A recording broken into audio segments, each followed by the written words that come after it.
after it had become clear that ownership wasn't going to do anything about management, we at DK Pittsburgh Sports made a public commitment to those who consume our content that we were going to cover the franchise differently. Because if the Pirates were going to treat themselves, underscoring that term, themselves, as a business more than they were as a baseball team, then that's how they're going to get covered. Good morning to you. Good Friday morning. I'm Dejan Kovacevic of DK Pittsburgh Sports. This is Daily Shot of Pirates. It comes your way bright and early every weekday. If you're into football and or hockey, I also offer daily shots of Steelers and Penguins in the same place that you found this. This coverage is going to involve a team of people working with me to try to accumulate as much information, as much news, as much background as possible to help people understand why the Pirates have failed for so long, to what degree they fail, as a lower priority than making sure that the business is running the way you're supposed to, and all kinds of other stuff. And we're digging into that, and we're doing it every day.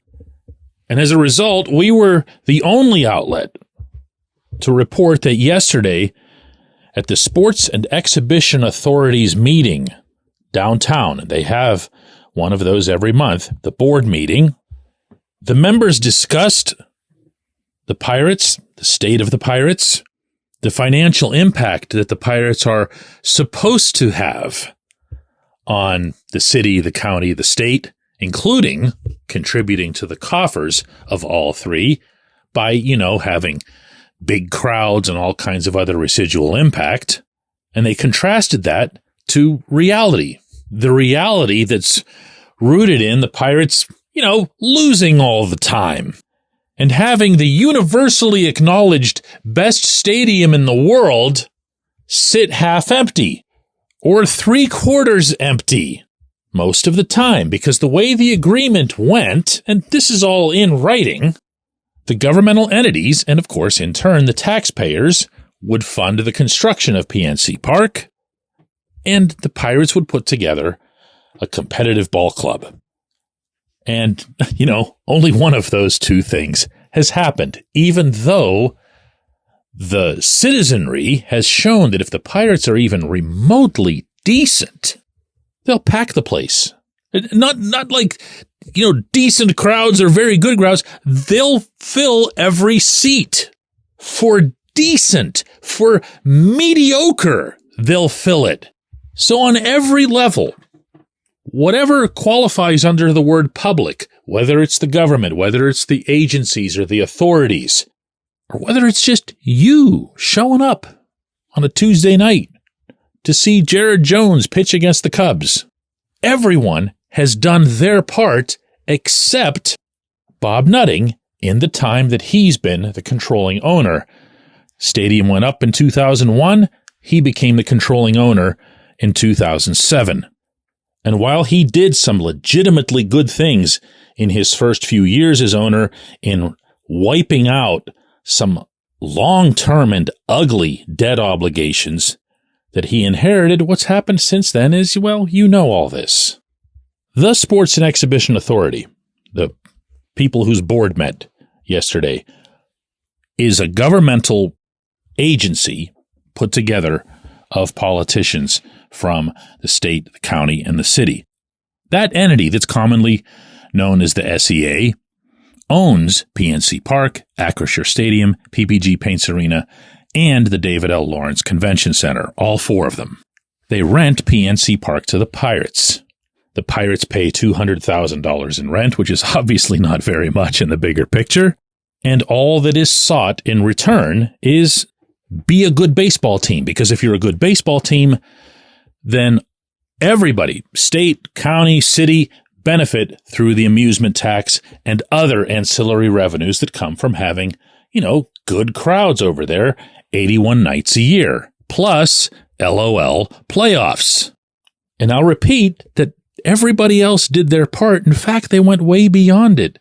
because they didn't just give the Pirates a stadium, they gave them the best stadium, at least in my opinion, in the world.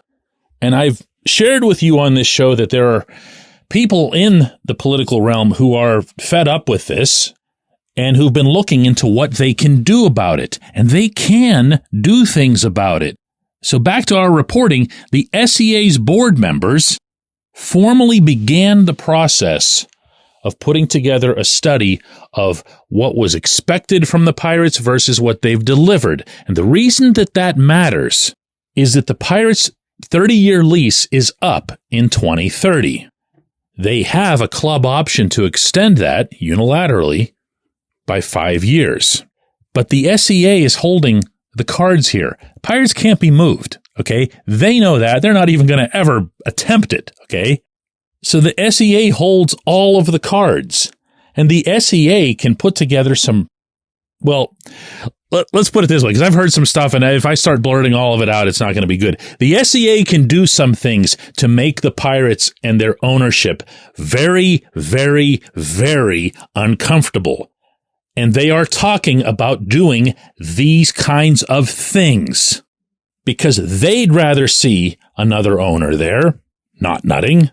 Because they, and I have no idea what kind of baseball expertise these people have, believe that they're not being run well. And I guess that's easy enough to do. If you land here from Pluto, you could look in the standings and say, hey, your team's not very good. And don't lose sight of the fact that they, being politicians, are always looking to score political points. And what could possibly be a more popular, common subject in our city, a more unifying factor, even in these times of great division, then let's change the ownership of the Pirates.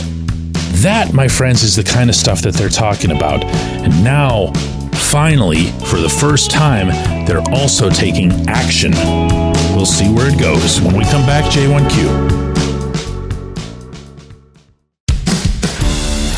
It's Gun Storage Check Week. Help prevent unwanted access to your firearms. No one wants their unsecured gun to be used in an accident, a suicide, or a crime. Use lockboxes, safes, and locks to secure your firearms. Learn more at gunstoragechek.org. That's gunstoragechek.org. Brought to you by NSSF, the Firearm Industry Trade Association.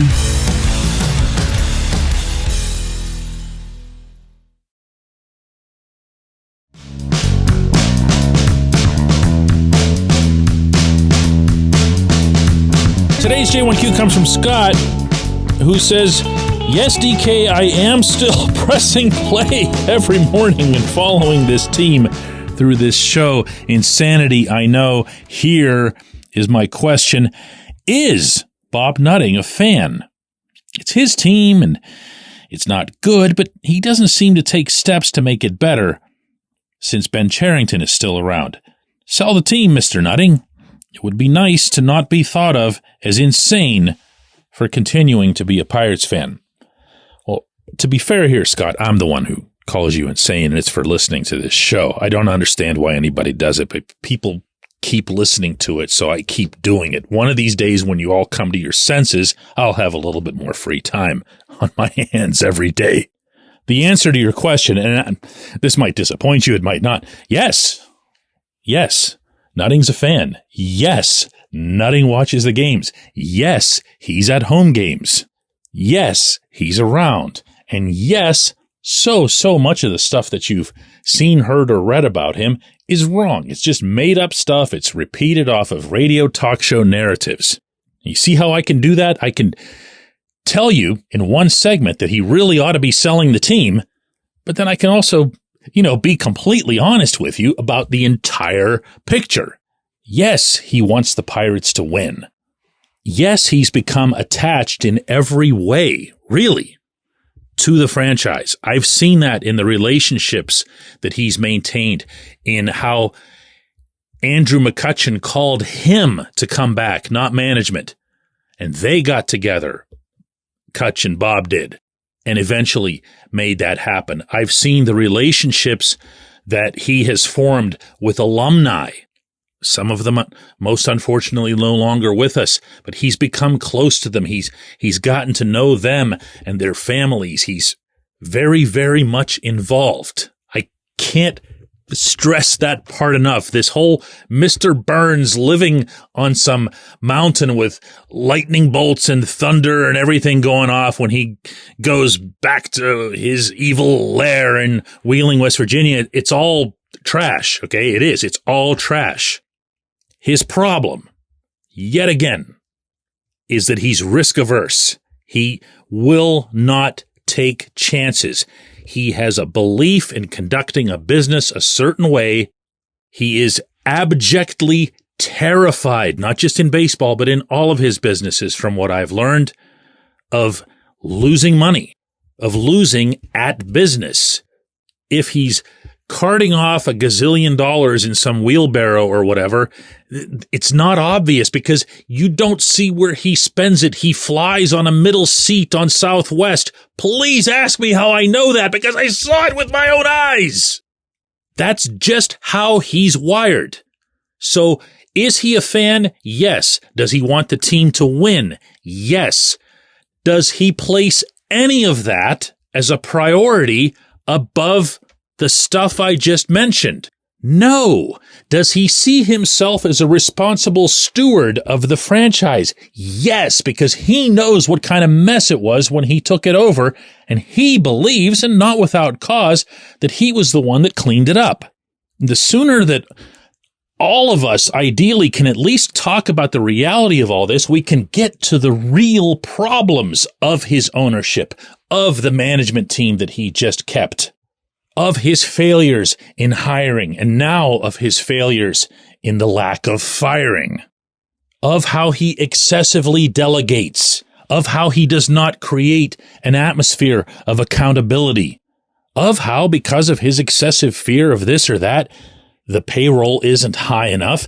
We can talk about real stuff, but let's make it real stuff, because you're going to have to take my word for it that the real stuff is way more damning than the Mr. Burns mythology.